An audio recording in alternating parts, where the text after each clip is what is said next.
पहिलं तर आपण जिल्ह्याच्या वतीनं माननीय मुख्यमंत्री देवेंद्रजी फडणवीस आणि आपले भाजपचे सर्वेसर्वा आणि देशाचे पंतप्रधान माननीय नरेंद्रजी मोदी आणि अमित शहांचं जिल्ह्याच्या वतीनं आभार मानलं पाहिजे की आज सातारा जिल्ह्यानं भारतीय जनता पार्टीला लोकसभेपासून साथ दिली. लोकसभेला उदयनराजेंना निवडून आणण्यामध्ये सातारा जिल्ह्यातील सर्व कार्यकर्त्यांनी भारतीय जनता पार्टीच्या आणि मतदारांनी पक्षावर विश्वास ठेवला, आमच्या राज्याच्या नेतृत्वावर विश्वास ठेवला देवेंद्रजींवर आणि उदयनराजेंना दिल्लीत पाठवलं. त्याच्यानंतर झालेल्या विधानसभेच्या निवडणुकीत सुद्धा 4ही जागा भारतीय जनता पार्टीने ज्या लढवल्या त्या 4ही जागा सातारा जिल्ह्यातील मतदारांनी निवडून दिल्या आणि इतर जागा पण महायुतीच्या निवडून दिल्या. आणि आज त्याचंच एक म्हणजे एवढं जे सातारा जिल्ह्यानं भारतीय जनता पार्टीला जी साथ दिली त्याचीच उतराई होण्याच्या दृष्टीनं आज जिल्ह्याला 2 मंत्रिपदं कॅबिनेट दर्जाची ही भारतीय जनता पार्टीनं आणि देवेंद्रजी फडणवीस, अमित शाह साहेब, नरेंद्रजी मोदी यांनी दिलेली आहेत. दोन्ही खाती पण जी आहेत आता माझ्याकडं सार्वजनिक बांधकाम विभागाची जबाबदारी दिली आहे, गोरे साहेबांकडे ग्रामविकास विभागाची जबाबदारी दिली आहे. ते दोन्ही विभाग पण जे जिल्ह्याला दिले ते पण भरपूर काम त्याच्या माध्यमातून करता म्हणजे येतंय आणि मोठी दोन्ही खाती पण मोठी आहेत, दोन्ही सातारा जिल्ह्याला दिली.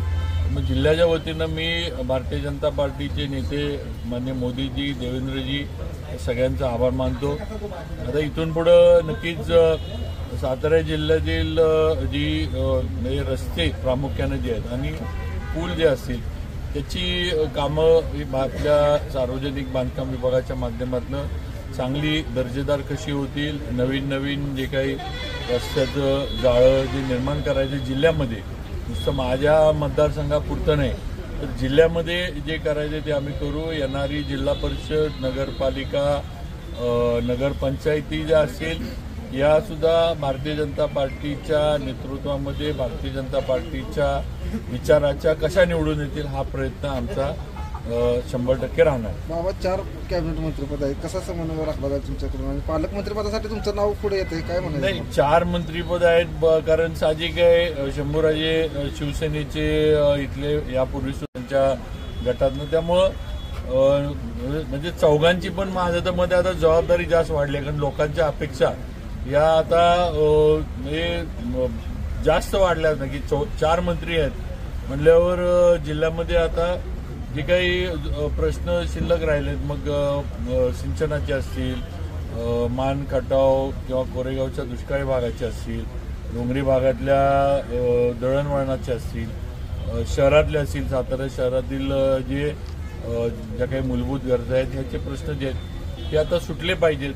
पाटणसारखा डोंगरी तालुका आहे तिथले प्रश्न असतील. नक्कीच 4 जण आता आम्ही महायुतीत काम करतो म्हणल्यावर लोकांच्या अपेक्षा फार मोठ्या प्रमाणावर वाढलेल्या असणार आणि त्या आम्हाला 4घांना पण एकत्र मिळून एकामेकात समन्वय देऊन इथं एकत्र राहून चांगल्या पद्धतीनं काम करून आम्हाला त्या अपेक्षा पूर्ण कराव्या. बांधकाम विभागामार्फत तुम्ही महाराष्ट्रात काय नवीन उपाययोजना राबवणार, कशा पद्धतीने तुमचं काय असणार तुमचं? नाही, नवीन उपाययोजना म्हणजे आता माझ्या आधी आमचे नेते रवींद्र चव्हाण साहेब या विभागाची जबाबदारी ते सांभाळत होते. त्यांनी हॅमच्या माध्यमातून अनेक कामं पूर्ण केली, नवीन कामं आपल्या इथे दिलीत.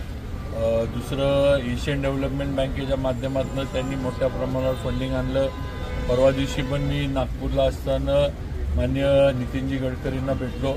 आपला सातारा पुणे हायवे जो आहे याच्याबद्दल गडकरी साहेबांना पण मी बोललो साहेब याच्याबद्दल काहीतरी आपल्याला लक्ष घातलं पाहिजे आणि त्यांनी मला त्याच दिवशी सांगितले की रिलायन्सकडनं मी हे काम लवकरच काढून घेतोय आणि नवीन DPR नवीन सगळं यायचं ते म्हणले मी तयार करतोय.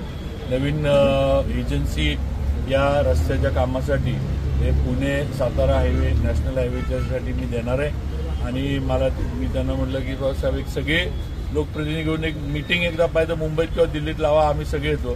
तर ते सुद्धा ते लावतो म्हटले. पण त्यांनी 100% मला सांगितले की रिलायन्सकडनं काम आम्ही काही म्हणजे प्रोसिडिंग झाले, सगळं झालंय आणि रिलायन्सकडनं काम आम्ही काढून घेतो. बाबा पालकमंत्री पदासाठी तुमचं नाव चर्चेत आहे नाही, काय? शेवटी हा निर्णय मुख्यमंत्र्यांचा आहे. जसं डिपार्टमेंटच्या खात्यांच्या बाबतीत मुख्यमंत्र्यांनी निर्णय घेतला तसं पालकमंत्र्यांच्या बाबतीत सुद्धा देवेंद्रजी असतील, एकनाथ शिंदेसाहेब असतील आणि अजितदादा असतील, तिघं मिळून निर्णय घेतले. छत्रपती शिवाजी महाराजांच्या वारस असले सांगा.